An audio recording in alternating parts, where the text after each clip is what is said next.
اسماعیل فصیح کی کہانی ولادت۔ ترجمہ نیّر مسعود۔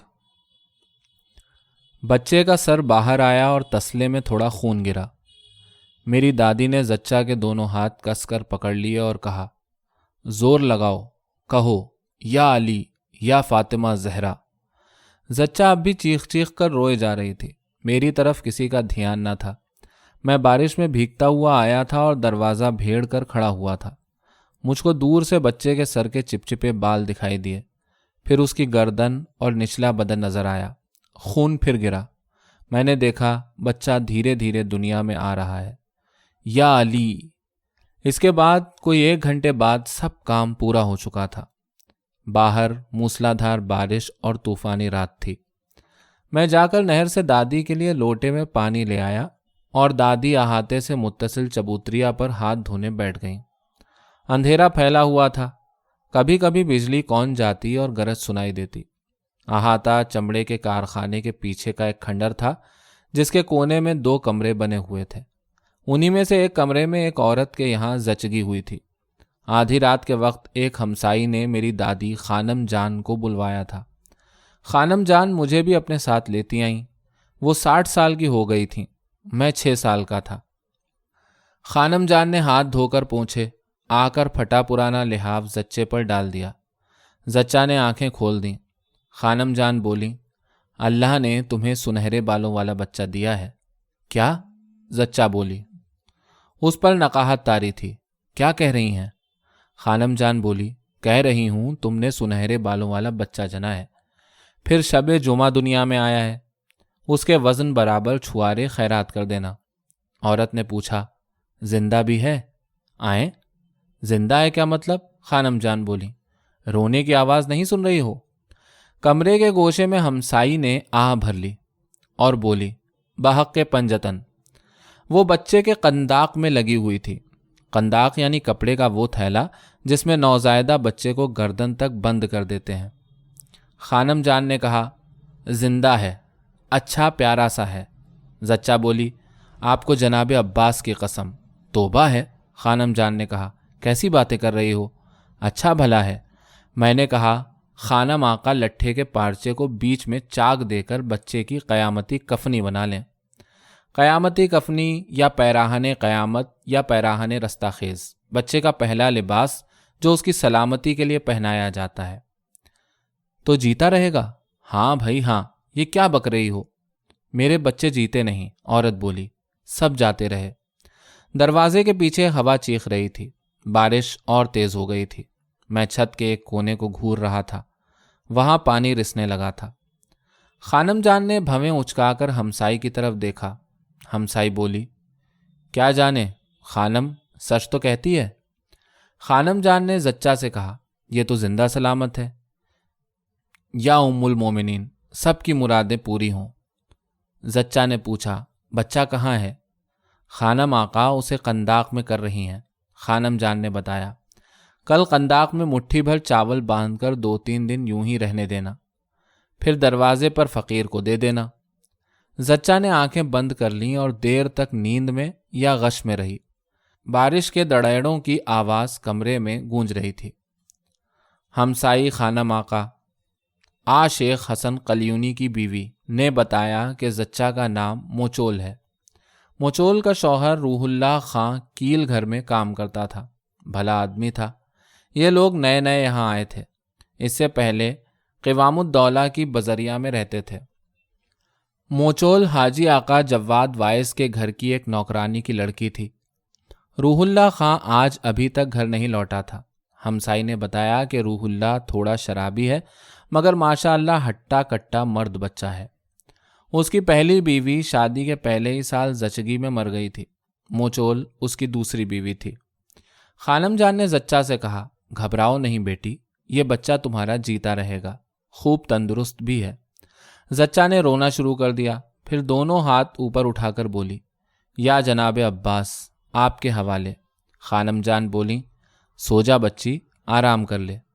آپ کو کیا پتا، وہ بولی، کیسی نصیبے کی مار ہے کہ 6 بچے جاتے رہیں۔ 6 سال میں 6 سب جاتے رہے۔ خانم جان بولی، اللہ کی پناہ۔ آج شیخ حسن قلیونی نے اپنے حجرے سے اذان دینا شروع کی۔ زچہ بولی، فقط آخر والا علی 7 مہینے جیا، اس کا نام میں نے علی بمان رکھا تھا۔ مگر خانم جان نے کہا، بچہ مرتا ہے تو سیدھا جنت میں جاتا ہے، ماں کے لیے جنت میں گھر بناتا ہے۔ عورت کہنے لگی، باقی کوئی 3 دن 4 دن سے زیادہ نہیں جیا، اتنے سے پیدا ہوتے تھے، سارے ڈیل سے گہنائے ہوئے، تمام میں چھالے اور ددوڑے، سر اور چھاتی پر بھی چھالے ہی چھالے، ایک تو نکلا ہی مرا ہوا، کیا کیا جھیلا ہے۔ قوام الدولہ کی بزریہ میں صغرا خانم دائی تھی، اس نے سنبھال لیا۔ نہیں، میں بھی گئی تھی۔ علی وہی جو 7 مہینے جیا، آپ نے دیکھا نہیں، چاند سا بچہ تھا، پیاری پیاری آنکھیں، گل گوتھنا، ذرا سی ناک، اتنا سا دہانا، وہ بھی جب ہوا ہے تو بدن پر چکتے اور سفید داغ تھے، پسلی الگ چلتی تھی۔ 7ویں مہینے پاؤں چلنے لگا تھا، 3 رات بخار میں بھونتا رہا، پھر وہ بھی گزر گیا۔ اللہ پر بھروسہ رکھ بیٹی، خانم جان نے کہا۔ داغ ہی داغ، عورت بولی، پھوٹی قسمت، نصیبوں جلی، 6 بچے جاتے رہیں اور آدمی کچھ نہ کر پائے۔ منت مانو، خانم جان نے کہا، آخر پنجتن اور امام بھی تو ہیں۔ عورت کہنے لگی، جب بھی بچہ جنتی تھی اس کا باپ قنداق کو اٹھا کر جھنجھوڑنے لگتا، بڑے تیہے سے پوچھتا، یہ ایسا کیوں ہوا ہے، اتنا سا کیسے ہے، یہ لعنتی داغ دھبے کاہے کے ہیں۔ پھر بچے مرتے تو میرا جینا دوبھر کر دیتا تھا، تاؤ دکھاتا تھا، مارتا کوٹتا تھا، یا ابو الفضل عباس، یہ ایک میرا جیتا رہے، یہ ایک نہ مرنے پائے۔ اتنی بے چین نہ ہو بچی، خانم جان بولیں۔ زچہ دبلی پتلی مختصر سی عورت تھی، چہرے پر زردی کھنڈی ہوئی، ناک پتلی اور نوک پر سے اٹھی ہوئی تھی، بڑی بڑی کالی آنکھیں، الجھے ہوئے سیاہ گھنے بال۔ عمر کا کچھ پتہ نہ چلتا تھا، شاید 20 سال 40 کی بھی ہو سکتی تھی۔ ہمسائی اپنا کام پورا کر چکی تھی اور اب ماں اور بچے کے درمیان جاجم کے کونے پر اکڑوں بیٹھی ہوئی تھی۔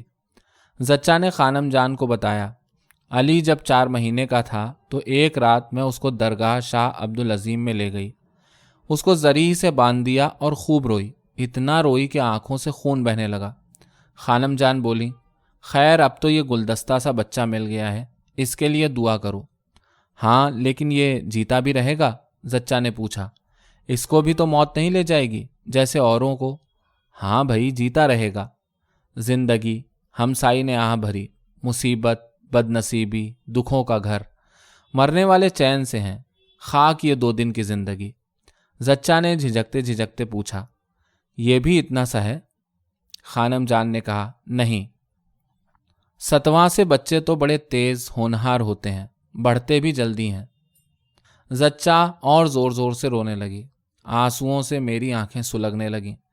میں نہیں چاہتا تھا کہ وہ عورت روئے، میں نہیں چاہتا تھا کہ اس کا بچہ مر جائے، مگر مجھ کو یقین تھا کہ بچہ مر جائے گا اور کوئی کچھ نہیں کر سکے گا۔ ہمسائی نے ایک اور زوردار آہ بھری۔ بچہ کہاں ہے؟ زچہ نے پوچھا۔ میں بھی تو دیکھوں۔ صبر کرو بیٹی، خانم جان بولیں، قنداق تو ہو جانے دو۔ خانم جان نے ہمسائی کی طرف دیکھا اور پھر کچھ نہیں کہا۔ اس کی حالت؟ زچہ بولی، وہ ٹھیک ٹھاک تو ہے نا؟ وہ کچھ پوچھنا چاہتی تھی مگر پوچھتے ڈر رہی تھی۔ خانم جان نے کہا، ٹھیک ہے بیٹی۔ ہمسائی نے پلٹ کر خانم جان کو دیکھا، زچہ کو بچہ نظر نہیں آ رہا تھا۔ میں نے لالٹین کی روشنی میں بچے کا چہرہ دیکھا، ننھا منا پیارا سا گورا بچہ تھا، لیکن اس کی بائیں کنپٹی پر اور ہونٹ پر نیلے داغ یا بڑے بڑے گھاؤ تھے۔ ہونٹ سے اوپر اور آدھے منہ پر ایک بڑا سا لال چکتا بھی تھا۔ اس کی سانس پھنس کر آ رہی تھی۔ زچہ نے ہتھیلیوں سے اپنے آنسو پوچھے اور کہنے لگی، جب علی مرا ہے تو جی چاہتا تھا خود بھی زہر کھا کے جان دے دوں، دنیا سے جینے سے جی اٹھ گیا تھا۔ باپ اس کا 2 رات 3 رات گھر نہیں آتا تھا۔ میں خود بچے کو گودی میں اٹھا کر ابن بابویا کے قبرستان لے گئی، دفن کو دے دیا۔ میری آنکھوں کے سامنے قبر کھدی، ننھی سی قبر میں لٹا دیا گیا، مٹی ڈال دی گئی۔ میرے بچے کو کیڑے، سانپ، چوٹیاں کھا گئیں۔ اللہ، کلیجہ خون ہو کر آنکھوں سے نکلا جاتا تھا۔ خانم جان نے میری طرف دیکھا، معلوم ہوتا تھا مجھے ساتھ لے کر پچھتا رہی ہیں۔ مجھ کو رونا چلا آ رہا تھا۔ مجھے یقین ہو گیا تھا کہ خانم جان جھوٹ بول رہی ہیں، بچے مر کر جنت میں نہیں جاتے۔ مردہ بچے ماں کے لیے آخرت میں کوئی گھرور نہیں بناتے۔ مجھ کو یقین ہو گیا تھا کہ میں خود بھی ایک دن مر جاؤں گا اور مجھے بھی زمین میں گاڑ دیا جائے گا۔ میرے بدن کو بھی کیڑے اور سانپ اور چونٹیاں کھا جائیں گی اور کوئی کچھ نہیں کر سکے گا۔ خانم جان مڑیں اور بولیں، کیسی باتیں کر رہی ہو بی بی، بس چپ ہو جاؤ، زچائیں ایسے کلام نہیں کرتی، بدشگونی ہوتی ہے۔ جب علی مرا ہے، زچہ بولی، میں پھر پیٹ سے تھی، یہی والا تھا، اس کی وجہ سے زہر کھانا چاہتی تھی، جانتی تھی یہ بھی مر جائے گا۔ ہر رات مرنے کے خواب آتے تھے، دیکھتی تھی بچہ مر گیا۔ اف اللہ، سب بچے مر جاتے ہیں، کسی نے عمل کر دیا ہے، مجھ پر لعنت پڑ گئی ہے، قسمت پھوٹی ہوئی ہے۔ جب باپ کو پتا چلا علی مر گیا تو دن رات مجھ پر ستم توڑنے لگا، ہر وقت پیے رہتا۔ پھر ایک دن رات گئے گھر میں آیا، نشے میں چاقو کھینچ کر چلا میری گردن کاٹنے۔ میں بھاگ کر ہمسائی کے گھر جا چھپی۔ ہمسائی نے ایک اور آہ بھری اور بولی، ہم بد نصیبوں کا جینا مرنا برابر ہے۔ نوزائیدہ بچے نے رونا شروع کیا اور دھیرے دھیرے سے ہاتھ چلائے۔ خانم جان نے بناوٹی خوشی سے کہا، اب تو اس کے بدلے میں پیارا سا سنہرے بالوں والا پا گئی، آواز سن رہی ہو؟ زچہ نے سر نہیں گھمایا، جیسے ڈر رہی ہو، بولی، بچہ مجھے دکھائیں گی نہیں؟ 6 دن رات بچے کو زمین پر لٹانا چاہیے۔ خانم جان بولی، تم نے یہ حدیث نہیں سنی؟ 1 دن رات تو بچے کو ہلانا بھی نہیں چاہیے۔ 7ویں رات خود زچہ بچے کو اٹھا کر پالنے میں لٹائے۔ یہ برکت کی رات ہوتی ہے، اس میں چاہیے کہ مولا مشکل کشا کے نام کی مٹھائی اور میوے فقیروں میں بانٹے۔ زچہ روئے جا رہی تھی، اس کی سمجھ میں نہیں آ رہا تھا کہ اس کے بچے مر کیوں جاتے ہیں۔ کمرے کی فضا عجب منحوس سی ہو گئی تھی۔ مجھے محسوس ہو رہا تھا کہ بچہ مرا ہی چاہتا ہے۔ میری نظر میں ولادت ایک بری اور نامناسب اور بیہودہ چیز ہو کر رہ گئی تھی، اور موت یقینی اور مکروہ۔ کمرے کا دروازہ دھڑ سے کھلا اور ایک آدمی اندر آ گیا۔ بارش اور ہوا کے شور میں کسی کو احاطے کا پھاٹک کھلنے کی آواز یا اس کے پیروں کی چاپ سنائی نہیں دی۔ میں تو دروازے کے قریب ہی بیٹھا تھا، مجھ کو بھی اس کی آہٹ نہیں ملی۔ وہ لمبا چوڑا سیاہ پوش آدمی تھا۔ دروازے کی چوکھٹ پر وہ رکا، اس کے ساتھ ہی کمرے میں ہوا کے جھونکے اور پانی کی بوچھار آئی۔ اس نے کمرے کی حالت دیکھی اور اس کی تیوریاں چڑھ گئیں۔ وہ 26-27 سال کا بدشکل آدمی تھا، گھنی مونچھیں تھیں اور پھیلی ہوئی داڑھی، بدن پر سیاہ رنگ کا ملا دلا کوٹ پتلون، بد رنگ کالی مخملی کلاہ، کوٹ کے نیچے میلی چیکٹ بنیان، سر سے پیر تک بھیگا ہوا۔ اس کی کلاہ کے کناروں سے پانی ٹپک رہا تھا، منہ سے شراب کے بھپکے نکل رہے تھے۔ وہ پتلون کو آگے سے کھجایا جا رہا تھا۔ کچھ دیر تک وہ کمرے کو متجسس نظروں سے دیکھتا رہا، پھر پوچھنے لگا، کیا ہوا خانم آقا؟ اور اس نے کوٹ کے نچلے استر سے اپنا چہرہ پوچھا۔ مٹھائی کھلواؤ روح اللہ خاں، ہمسائی بولی، بیٹا ہوا ہے۔ اس نے ہمسائی کو مشکوک نظروں سے دیکھا، پھر 2-3 بار کھنکھار کر گلا صاف کیا، پھر بولا، ہو گیا؟ کب ہوا؟ اس کی آواز پھنسی پھنسی اور عجیب سی تھی۔ ہمسائی نے اپنی چادر پھر سے کھول کر سر پر ڈال لی اور بولی، ابھی 1 گھنٹہ بھی نہیں ہوا، میں نے عاشق حسن کو بھیجا تھا کہ مدد کے لیے عالیہ خانم کو بلا لائیں۔ ہاں میں چلی آئی، خانم جان بولی، بچہ جنوا دیا، ٹھیک ٹھاک ہے ماشاءاللہ۔ اس نے چھچھلتی ہوئی نظر زچہ پر ڈالی، پھر دیر تک بچے کی طرف دیکھتا رہا، جوتے اتارے اور کمرے کے اندر چلا آیا۔ میں نے دروازہ بند کر دیا۔ اس نے بستر کی طرف دیکھے بغیر ہاتھ سے اپنی بیوی کی جانب اشارہ کیا اور ہمسائی سے پوچھا، یہ کیسی ہے؟ نقاہت کی وجہ سے زچہ کا سر نیچے کو ڈھلکا ہوا تھا۔ ہمسائی کے بجائے خانم جان نے جواب دیا، کمزوری بہت ہے لیکن سب ٹھیک ہو جائے گا، بحق مرتضی علی۔ آدمی نے کوٹ اتار کر کمرے کے گوشے میں پھینکا اور کئی بار کھنکھار کر دوسرے گوشے میں چولہے کے پاس تھوکنے لگا۔ زچگی کے اس دردناک زنانہ منظر اور موت کی ان گفتگوؤں کے بعد ایسی حیت کے مرد کا آ دھمکنا ایک بے رحمانہ منظر معلوم ہو رہا تھا۔ وہ بچے کے قریب جا کر جھکا، پھر اس نے زمین پر گھٹنے ٹیکے۔ وہ پتلون کو آگے سے کھجا رہا تھا۔ ہمسائی نے پھر سے سر پر چادر درست کی اور کہا، ہاں تو روح اللہ، کیا کھلا رہے ہو؟ جو کہیے بہن، وہ بولا۔ ماں بہت کمزور ہو گئی ہے، خانم جان اس کے قریب آ کر بولی، اسے آرام کی ضرورت ہے۔ وہ ذرا رکی، پھر بولی، کوئی ایسی بات نہ ہونے پائے کہ وہ ڈر جائے، تکان بالکل نہ ہونا چاہیے، بچہ بھی الحمدللہ ٹھیک ٹھاک ہے، ماشاءاللہ بڑا پیارا بچہ ہے۔